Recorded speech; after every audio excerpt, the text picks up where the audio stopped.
Hello friends, welcome to மாங்கனி சமையல்.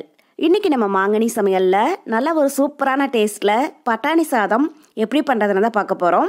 So இந்த பட்டாணி சாதம் இன்றைக்கி நம்ம ப்ரெஷர் குக்கரில் தான் செய்ய போகிறோம். ரொம்பவே ஈஸியான மெத்தடில் சட்டுன்னு செஞ்சு முடிச்சிடலாம். தொட்டுக்கிறதுக்கு தயிர் பச்சடி இல்லைன்னா உருளைக்கிழங்கு வறுவல், காலிஃப்ளவர் சில்லி இது மாதிரி வச்சு சாப்பிட்ற போது ரொம்ப அட்டகாசமாக இருக்கும். வீட்டில் எல்லோரும் ரொம்ப விரும்பி சாப்பிடுவாங்க. சரி வாங்க, இப்போ இந்த பட்டாணி சாதம் எப்படி பண்ணுறதுன்னு பார்க்கலாம்.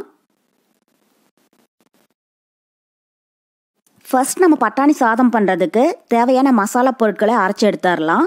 அதுக்கு ஒரு மிக்ஸி ஜாரில் 2 இன்ச் அளவுக்கு பட்டை சேர்த்துக்கோங்க. கூடவே ஒரு 8 போல் லவங்கம், அப்புறம் சின்னதாக ஒரு ஜாதிபத்திரி அதிகமாக சேர்த்துடாதீங்க. பட்டாணி சாதம் ஓவர் ஸ்மெல்லாக திகட்ட ஆரம்பிச்சிடும். பாருங்கள், இந்த சைஸில் சேர்த்திங்கன்னா போதும். அப்புறம் 2 டீஸ்பூன் சோம்பு, கூடவே காரத்துக்கு 5 பச்சை மிளகாய். நம்ம காரத்துக்கு வெறும் பச்சை மிளகாய் மட்டும்தாங்க சேர்க்குறோம். அதனால் நீங்கள் உங்கள் காரத்துக்கு தகுந்த மாதிரி பச்சை மிளகாயை கூட்டி குறைச்சி ஆட் பண்ணிக்கோங்க. இப்போ இதில் ஒரு 2 இன்ச் அளவுக்கு இஞ்சியை தோலெல்லாம் சீவிட்டு இது மாதிரி சின்ன சின்னதாக கட் பண்ணி வச்சுருக்கேன், அதையும் சேர்த்துடலாம். அப்புறம் ஒரு 10 பல் பூண்டு, கூடவே ஒரு 10 போல் சின்ன வெங்காயம், அப்புறம் ஒரு கைப்பிடி அளவு புதினா இலை, கூடவே கொஞ்சமாக மல்லி இலையும் சேர்த்துடலாம். புதினா அதிகமாக சேர்த்துக்கோங்க, மல்லி இலை அதுக்கும் குறைவாக சேர்த்திங்கன்னா போதும். சேர்த்துட்டு இப்போ இதில் கொஞ்சமாக தண்ணி விட்டு இதை ரொம்பவே நைஸாக இல்லாமல் கொஞ்சம் கரகரப்பாக இருக்கிற மாதிரி அரைச்சி எடுத்துக்கோங்க. இப்போ அதை அரைச்சிட்டு வந்துடலாம். பாருங்கள், இப்போ மசாலா விழுது ரெடி ஆகிடுச்சு. ரொம்பவே நைஸாக அரைச்சிடாதீங்க. பாருங்கள், இந்த அளவுக்கு இருக்கிற மாதிரி அரைச்சிங்கன்னா போதும். இப்போ இதில் ஓரமாக இருக்கட்டும். அடுத்தது நம்ம பட்டாணி சாதம் ரெடி பண்ண ஆரம்பிச்சிடலாம். அதுக்கு ஒரு குக்கரில் 3 டேபிள் ஸ்பூன் எண்ணெய் சேர்த்துக்கோங்க. கூடவே 1 டேபிள் ஸ்பூன் நெய்யும் சேர்த்துடலாம். இப்போ எண்ணெயும் நெய்யும் நல்லா சூடானதும் இதில் சின்னதாக 2 பிரியாணி இலை, ஒரு அனாசிப்பூ, அப்புறம் 4 ஏலக்காய் சேர்த்துடுங்க. இது லைட்டாக கலர் மாறினதும் இதில் பெரிய சைஸில் ஒரு பெரிய வெங்காயம் இது மாதிரி மெலிசாக நிலநிலமாக கட் பண்ணி வச்சுருக்கேன், அதை உள்ள சேர்த்துடலாம். சேர்த்துட்டு இப்போ வெங்காயம் லைட்டாக கண்ணாடி மாதிரி ஆகிற அளவுக்கு இதை வதக்கிடுங்க. ஸோ வெங்காயம் நம்ம அரைக்கிற போதே கொஞ்சமாக சின்ன வெங்காயம் சேர்த்துருக்கோம். இப்போ தாளிக்கிறதுக்கு பெரிய சைஸில் ஒரு பெரிய வெங்காயம் சேர்த்திங்கன்னா போதும்.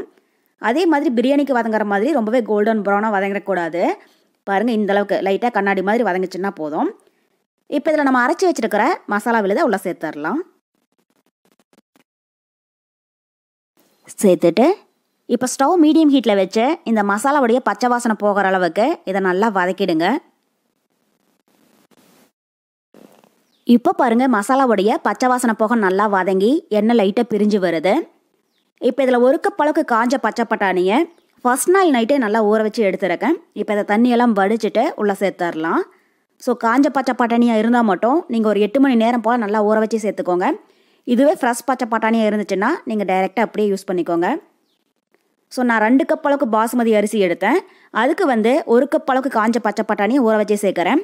இதுவே ஃப்ரெஷ் பச்சை பட்டாணியாக இருந்துச்சுன்னா நீங்கள் 1.5 கப் அளவு சேர்த்துக்கோங்க. அப்போ தான் அளவு சரியாக இருக்கும். இப்போ பட்டாணி உள்ளே சேர்த்துட்டு இதை ஒரு 5 நிமிஷத்துக்கு நல்லா வதக்கிடலாம். இப்போ பட்டாணி மசாலாவோட சேர்ந்து நல்லா வதங்கிடுச்சு. இப்போ இந்த ஸ்டேஜில் நான் ஒரு 2 கப் அளவுக்கு பாஸ்மதி அரிசியை நல்லா கழுவிட்டு 20 நிமிஷம் போல் நல்லா ஊற வச்சு எடுத்துருக்கேன். இப்போ இதை தண்ணியெல்லாம் வடிச்சிட்டு உள்ளே சேர்த்துடலாம். ஸோ 2 கப் பாஸ்மதி அரிசி நமக்கு கிட்டத்தட்ட 400 கிராம் அளவு இருக்குது. நீங்கள் கப்பாகட்டும் டம்ளர் ஆகட்டும் எதில் அரிசி அளந்து எடுக்கிறீங்களோ அதே கப்பில் எல்லா பொருளையுமே அளந்து சேர்த்துக்கோங்க. அப்போ தான் அளவு சரியாக இருக்கும். இப்போ இது கூடவே சாதத்துக்கு தேவையான அளவு உப்பும் சேர்த்துடலாம். சேர்த்துட்டு இப்போ அரிசி உடஞ்சிடாமல் இதை லைட்டாக கலந்து விட்டுருங்க. ஸோ இந்த பட்டாணி சாதத்துக்கு நீங்கள் இது மாதிரி பாஸ்மதி அரிசி சேர்க்கறதா இருந்தாலும் சேர்த்துக்கோங்க. இல்லைன்னா நம்ம ரெகுலராக சாப்பாடு செய்கிற புழுங்கல் அரிசியில் கூட செய்யலாம், நல்லாயிருக்கும். பாருங்கள், இப்போ நல்லா கலந்தாச்சு. இப்போ இதில் 1 கப் அளவுக்கு தேங்காய் பால் சேர்த்துக்கோங்க. தேங்காய் பால் அதிகமாக சேர்த்துடாதீங்க, நமக்கு தேங்காய் பால் சாதம் மாதிரி ஆகிடும். நம்ம அரிசி அளந்த அதே கப்பில் 1 கப் சேர்த்திங்கன்னா போதும். கூடவே 2.5 கப் அளவுக்கு தண்ணியும் சேர்த்துடலாம். யூஸ்வலாக நம்ம பிரியாணியெல்லாம் பண்ணுறம்போது 1 கப் பாஸ்மதி அரிசிக்கு 1.5 கப் அளவு தண்ணி சேர்ப்போம். இது பட்டாணி சாதம் அப்படிங்கிறதுனால 1/2 கப் அளவுக்கு தண்ணி எக்ஸ்ட்ரா சேர்த்துக்கோங்க. அப்போ தான் பட்டாணி நல்லா சாஃப்டாக வெந்து வரும். இப்போ நம்ம 2 கப் பாஸ்மதி அரிசிக்கு தேங்காய் பால் ப்ளஸ் தண்ணி ரெண்டுமே சேர்த்து 3.5 கப் அளவு சேர்த்துருக்கோம். சேர்த்துட்டு இப்போ இதோட டைம் நல்லா கலந்து விட்டுறலாம். கலந்து விட்டுட்டு இப்போ இந்த ஸ்டேஜில் நீங்கள் உப்பு காரம் டேஸ்ட் பண்ணி பாருங்கள். உங்களுக்கு ஒருவேளை உப்பு காரம் குறைவாக இருந்தாலும் நீங்கள் தேவையான அளவு ஆட் பண்ணிக்கோங்க. இப்போ உப்பு குறைவாக இருக்குது, நான் கொஞ்சமாக உப்பு சேர்க்குறேன்.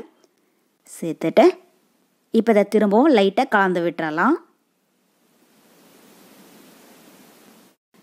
கலந்து விட்டுட்டு இப்போ குக்கரோடைய மூடி போட்டு மூடி இதை மீடியம் ஹீட்டில் 2 விசில் வேக விட்டுருங்க. 2 விசில் வந்து ப்ரெஷர் ஃபுல்லாக ரிலீஸ் ஆனதுக்கப்புறமா எப்படி இருக்குன்னு பார்க்கலாம். ஸ்டவ் வந்து மீடியம் ஹீட்லேயே இருக்கட்டும். இப்போ பாருங்கள், குக்கர் 2 விசில் வந்து ப்ரெஷர் ஃபுல்லாக ரிலீஸ் ஆகிடுச்சு. மூடி ஓப்பன் பண்ணி பார்க்கலாம். இப்போ நம்ம பட்டாணி சாதம் தயாராகிடுச்சு. இப்போ கடைசியாக இதுக்கு மேலே 1 டேபிள் ஸ்பூன் நெய் சேர்த்திக்கோங்க. இது மாதிரி கடைசியாக நெய் சேர்க்குற போது சாதம் ஒன்றோட ஒன்று ஒட்டாமலும் நல்ல மணமாகவும் இருக்கும். அதுக்காக தான் சேர்த்துட்டு இப்போ இட்டம் லைட்டாக கலந்து விட்டுறலாம், சாதம் உடஞ்சிடாமல். நீங்களே பாருங்கள், சாதம் கொஞ்சம் கூட குழையவே இல்லை, ஒன்றோட ஒன்று ஒட்டாமல் நல்லா உதிரியாக வந்திருக்கு.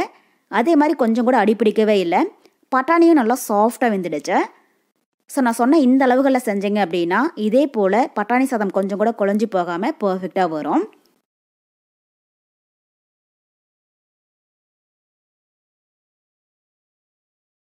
அவ்வளோதான். இப்போ நம்ம பட்டாணி சாதம் ரொம்ப ரொம்ப சூப்பராக தயாராகிடுச்சு. இது நீங்கள் லஞ்ச் பாக்ஸுக்கு செஞ்சு கொடுத்தீங்க அப்படின்னா கண்டிப்பாக லஞ்ச் பாக்ஸ் காலியாக தான் வரும். ஏன்னா இது அந்தளவுக்கு ரொம்ப ரொம்ப டேஸ்ட்டாக இருக்கும். குட்டீஸ் எல்லாம் ரொம்பவே விரும்பி சாப்பிடுவாங்க.